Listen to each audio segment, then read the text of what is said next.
Dear audience, the topic which I will cover today has a question, major question, that is why Pakistan couldn't become a welfare state. So, as far as this topic is concerned, we will cover three broad themes. The first is what is a welfare state. Second is the reasons why Pakistan couldn't become a welfare state or couldn't emerge as a welfare state, and finally that how Pakistan can become a welfare state. It's a very important topic because a welfare state is a state whereby the state is responsible to provide protection to its citizens as far as old age benefits are concerned, unemployment allowance, and many other facilities whereby those people who represent the vulnerable sections of society, who are poor, who are needy, it is the state's responsibility that it should provide basic necessities of life. So that is how the concept of welfare state, it basically emerged during Second World War in Britain. And prior to that, when the then American President Franklin D. Roosevelt, he presented the famous New Deal, which was based on the welfare state. There are not many welfare states in this world. Canada is one example. Scandinavian countries like Sweden and Finland and Norway, to some extent you can say France and Germany as welfare states. United States, which had played a very significant role in determining the pros and cons of welfare state, and Britain, these two have primarily deviated from the path of welfare state. It cannot be categorized as 100% welfare state.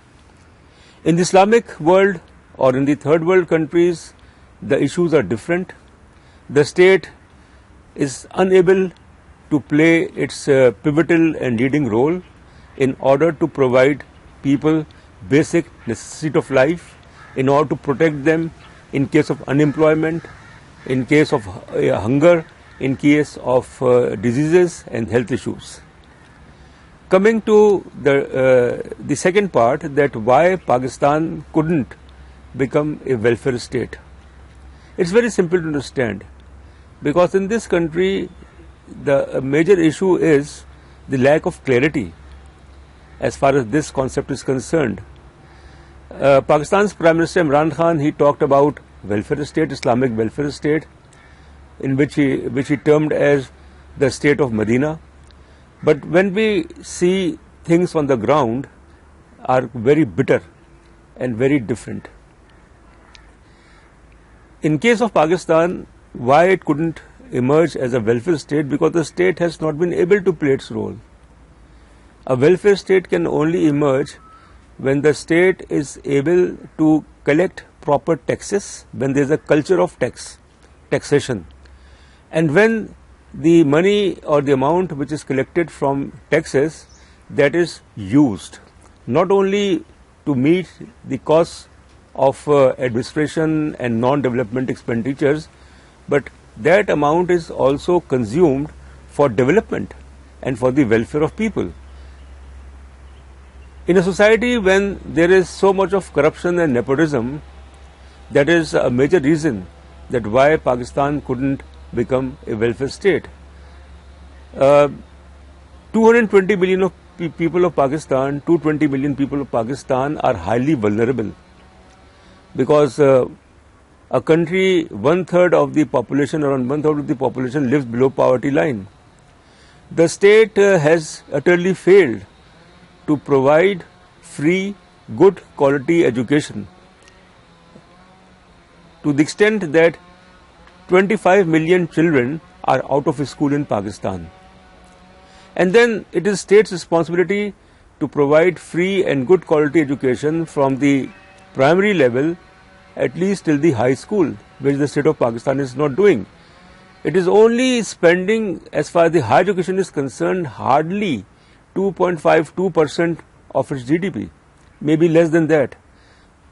As far as health is concerned, we know very well that there is no safety net for those who are from the poor classes or lower middle classes or middle classes, for those who are unable to afford a better health system. So it is state's responsibility, like in the welfare state in Scandinavian countries and elsewhere. The state is responsible for providing better health facilities. Then welfare state in the US, although the total amount which in the US is spent even today in order to maintain as far as its contribution under the welfare state system is $1 trillion, in which Medicare, Medicaid, food stamps, these facilities are provided. And then there is also retirement, the concept of retirement benefits. In Pakistan, there is none. There is no social security as such. So the reason is basically that the state is not interested. Those who wield power and those who belong to the affluent or the privileged classes, they are not interested. The culture of grabbing more and more resources, grabbing power, and then the lack of accountability, the lack of transparency. So these are the issues, these are the reasons whereby Pakistan has not been able to emerge as a welfare state, although one can say that in Pakistan the number of charity, the level of charity, that is people who pay zakat and other things, the amount to the needy, that is highest. So when the charity is so significant in Pakistan, the culture of charity, and several hundred billion rupees are spent on charity, then why is it so that poverty has not been eradicated from Pakistan? Why Pakistan is still considered as a state which is hand to mouth? So these are the reasons whereby Pakistan failed to emerge as a welfare state, and various governments, they talked about the welfare state, that they are interested in providing health facilities, educational facilities. They would like to help them in order to provide them with food and and other benefits. But in practice, it has not happened. No government in Pakistan has been able to take practical measures whereby socio-economic change in the quality of life of people of Pakistan can be ensured. And that is the reason why, in the absence of a welfare state, Pakistan is under crisis. There is a governance crisis. There is no rule of law. Because had there been welfare state, then certainly people who are unable to meet basic necessities of life, to get basic necessities of life, would have been better off. The third thing is that how Pakistan can emerge or can be a welfare state. There are three major requirements. The first is that whosoever is in power must decide that it will not compromise on. It will not compromise as far as its election manifesto or its election commitments are concerned. It will give priority to the well-being and welfare of people in terms of human development, in terms of social developments, by providing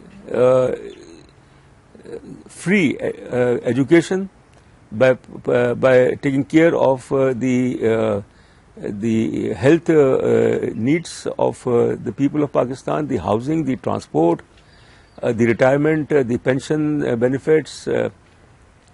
They have not been able to, although this government, the present government, is claiming that it is proceeding to transform Pakistan as a welfare state, but we don't see any qualitative change on the ground. Qualitative change basically means that in 2.5 years at least, the socio-economic conditions of people of Pakistan would have been better, have gone worse because of price hike, because corruption has not been minimized, reduced, if not eradicated. So unless the leadership is without any contradiction, there is no contradiction in theory and practice of leadership, those who wield power, those who are those who represent the power elites, they are the ones who should make sure that the policies which may transform Pakistan as a welfare state are implemented in theory and practice, and that requires the culture of taxation, because unless people pay taxes, people have been paying indirect taxes, direct taxes, but there are only around 2 million tax filers in Pakistan, a population of 220 million people. So the culture of tax evasion. So when people pay taxes and that amount, and they have a trust on the government that their taxpayer money will not be used in corruption and and in other as ill-gotten wealth. So then the formula for a welfare state is that those who earn more and maximum, they pay around 40 to 45% of taxes of their earnings, whatever they earn, from where they earn, and it is documented. The second is basically that it goes down to the minimum, goes down to the 10%. We don't see in Pakistan.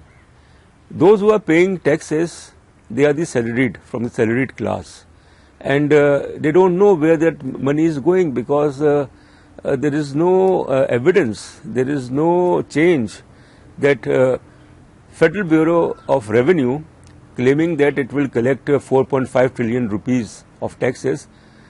But the problem is basically that whatever amount is collected, more than half is gone just to pay debts. Another 20-30% is gone in order to pay for the defense expenditures. So only 20% is left in order to run the government and developmental programs. For that purpose, the government has to borrow. So this thing needs to end. And I'm sure that if the taxation system improves and people pay taxes properly, and it is documented, and there is a trust on the part of people and the government that their money will not be wasted, it will not go in someone else's pocket, then certainly the amount which will be collected, it can be used to launch various welfare programs.